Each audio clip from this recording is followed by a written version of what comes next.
हजुरबा यहाँ बेडमा सुत्दै हुनुहुन्छ अनि घरभित्र पानी पसेर यस्तो भयो गाइस। जति फाले पनि सकिन्न, पसेको पानी आयो भने यस्तै हो। अनि म चाहिँ यहाँ क्यामेराम्यान भिडियो बनाउँदैछु है।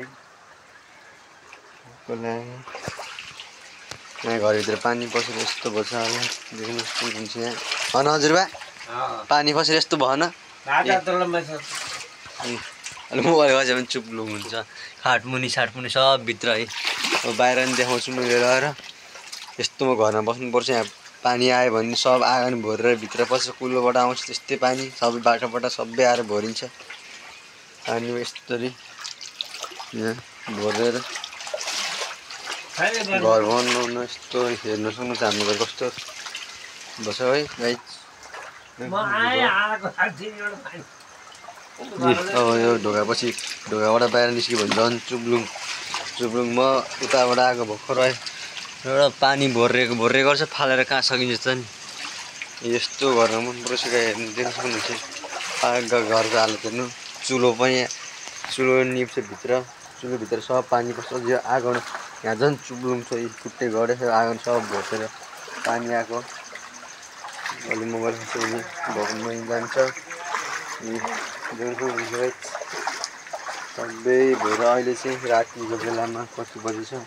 7:07 गएको छ। यहाँ पनि हेर्नु सक्नुहुन्छ, यहाँभित्र भान्साकोठामा जानु त्यस्तै रोज्यो चुप्लुङ छ। यहाँको हालत त्यही छ, पानी छ भरेर पानी सब पानी भरेछ जता हेऱ्यो नि। धेरै पानी भरेको, अझै त कम, अझै ठुलो पानी आयो भने चुलो यहाँभित्र तल जान्छ। चुलो हुन्छ भात जस्तो जस्तो पाक्दो रहेछ। कि त गुन्बा मैले तामाङ रहेछ गाइस। के गर्ने, दुःख छ। दुःख भन्दा एकदम दुःखै भन्नु, के भन्नु। यतिको यस्तो दुःख छ, सबैलाई दुःख हुन्छ। हामीलाई त्यस्तो दुःख छ, घरको समस्या घर नबनाइ हुन्न। त्यस्तो मित्रले हेर्दैन, साथ दिन पर्ने जिन्दन।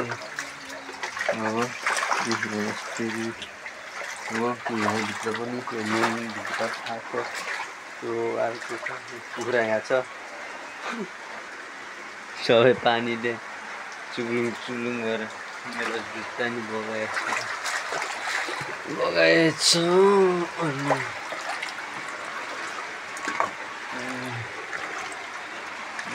त्यो पानी बिजोग छ घर गाइस।